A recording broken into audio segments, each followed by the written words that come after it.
Hello students, तो आज हम बात करने वाले हैं स्टैटिक कोन पेनिट्रेशन टेस्ट की। इसको शॉर्ट फॉर्म में अगर हम बोलें तो इसको हम SCPT के नाम से भी जानते हैं।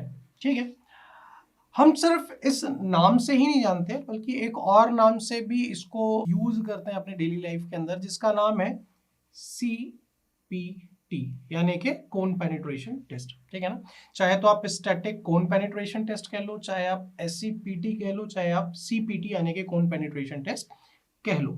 बहुत ही सिंपल टेस्ट मेथड होता है और आज के टाइम पे अगर हम बात करें तो SPT यानी कि स्टैंडर्ड पेनिट्रेशन टेस्ट जहां पे भी होते हैं, उन जगहों पे जहां पे SPT होते थे वहां पे भी आज के टाइम पे हम इन्हीं को ऑप्ट कर रहे हैं, है ना।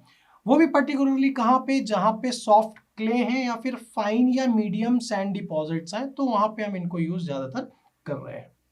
अब हम बात करें कि ये टेस्ट आया कहाँ से, डेवलप कहाँ हुआ। सबसे पहले तो ये सबसे पहले हॉलैंड में एक डच नाम के साइंटिस्ट थे, इंजीनियर थे, उनके थ्रू ये टेस्ट डेवलप हुआ।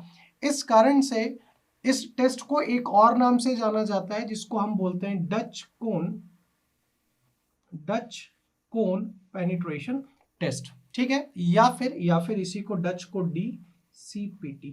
बट आप लोग, ये स्टैटिक है और ये D यानी डच है, तो डच को कभी डायनेमिक कोन पेनिट्रेशन टेस्ट समझने की गलती नहीं करिएगा। ठीक है, अगर हम अपैरेटस की बात करें तो अपैरेटस के अंदर आपको स्क्रीन में एक इमेज दिख रही होगी और उस इमेज के अंदर एक अपैरेटस है और वो अपैरेटस क्या है, स्टैटिक कोन पेनिट्रेशन का।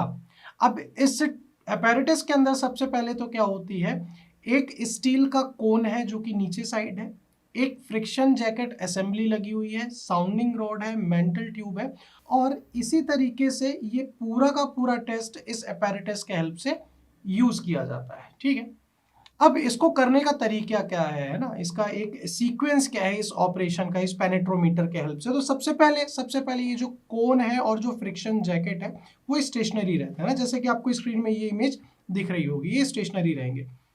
सबसे पहले हम क्या करेंगे, कोन को पुश करेंगे सॉइल के पास। ठीक है, सॉइल के पास कोन को हम क्या करेंगे, पुश करेंगे। अब ये जो पुश करेंगे, ये जो एक पर्टिकुलर डेप्थ तक जाएगी। अब जब ये पुश करेंगे, इसका भी हम जो रेट है, एक स्टडी रेट में इसको पुश करने की कोशिश करेंगे, जो कि लगभग 20 mm पर सेकेंड होएगा। ये जो रेट होएगा पुशिंग का, ठीक है, कहीं कहीं पे 10 mm पर सेकेंड भी होता है ना, डिपेंड करता है कि आप कहाँ से इसको स्टैंडर्डाइज कर रहे हो।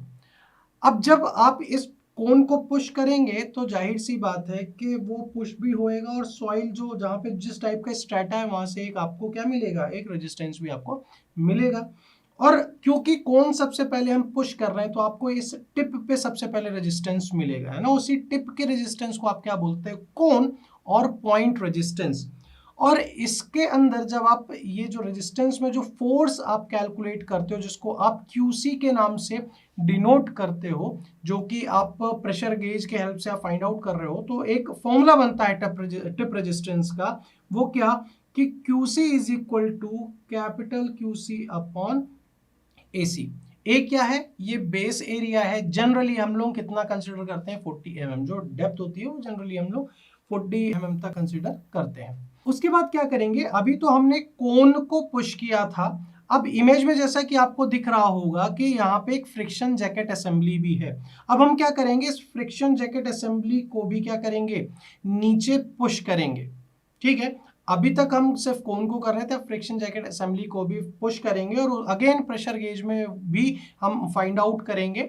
और वो फ्रिक्शन जैकेट असेंबली कितने डेप्थ तक होएगी, B डेप्थ तक। कोन कितने डेप्थ तक हुआ था, A डेप्थ तक हुआ था। और अगेन यहाँ पे हम क्या करेंगे, जो साइड से ये जो फ्रिक्शन असेंबली होगी, अब नाम फ्रिक्शन असेंबली ये क्यों है, क्योंकि ये अब कोन के अगल बगल ये पेनिट्रेट होएगा, तो यहाँ के साइड फ्रिक्शन की हमें वैल्यू मिलेगी। साइड बोल रहे हैं या फिर स्किन फ्रिक्शन बोल रहे हैं, तो उसका भी फाइंड आउट करने का एक तरीका होता है कि आप डायरेक्टली कैसे फाइंड आउट कर सकते हो, कुछ इस तरीके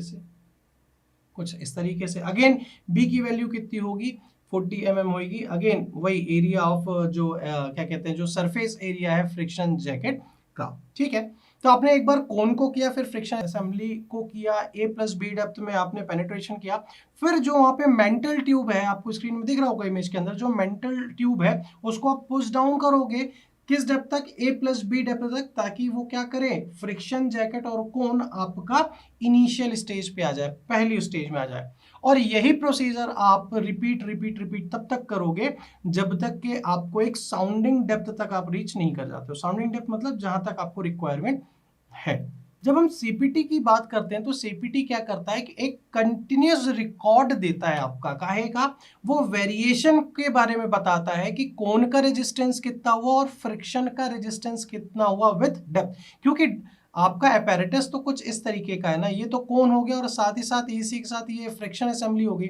अब ये जब सॉइल के अंदर पेनिट्रेट होएगा तो इसका भी एक रेजिस्टेंस मिलेगा, और जब ये साइड से जाएगा तो इसका भी एक रेजिस्टेंस होएगा, मतलब एक ये टिप का रेजिस्टेंस और ये साइड का रेजिस्टेंस। तो ये दोनों के वेरिएशन से आपको क्या मिलता है, एक रिकॉर्ड मिलता है, और आपको ये पता चलता है कि अलग अलग तरीके से जो रेजिस्टेंस मिलेगा, मतलब स्ट्रेटा का वेरिएशन आपको देखने को मिलेगा।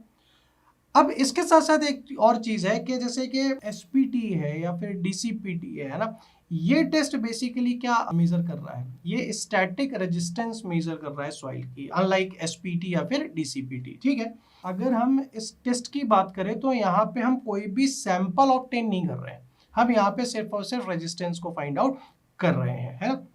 अगर हम इसके डिमेरिट की बात करें तो सबसे बड़ा डिमेरिट तो ये है कि ये ग्रेवल्स में या फिर जो कि बहुत ही डेंस सैंड होती है वहां पे ये टेस्ट सुटेबल नहीं होता है, क्योंकि जब आप ये एंकरेज सिस्टम होता है, ये जो कोन होता है, तो ये ग्रेवल या फिर इन सैंड्स में थोड़ी सी प्रॉब्लम क्रिएट करता है। तो इस तरीके से आप डीसीपीटी यानी कि डच कोन पेनिट्रेशन टेस्ट या फिर कोन पेनिट्रेशन टेस्ट या फिर स्टैटिक कोन पेनिट्रेशन टेस्ट परफॉर्म करते हो, और उस तरीके से आप रेजिस्टेंस की वैल्यूज को फाइंड आउट करते हो with the help of some formulas. तो आई होप आपको समझ में आया होगा।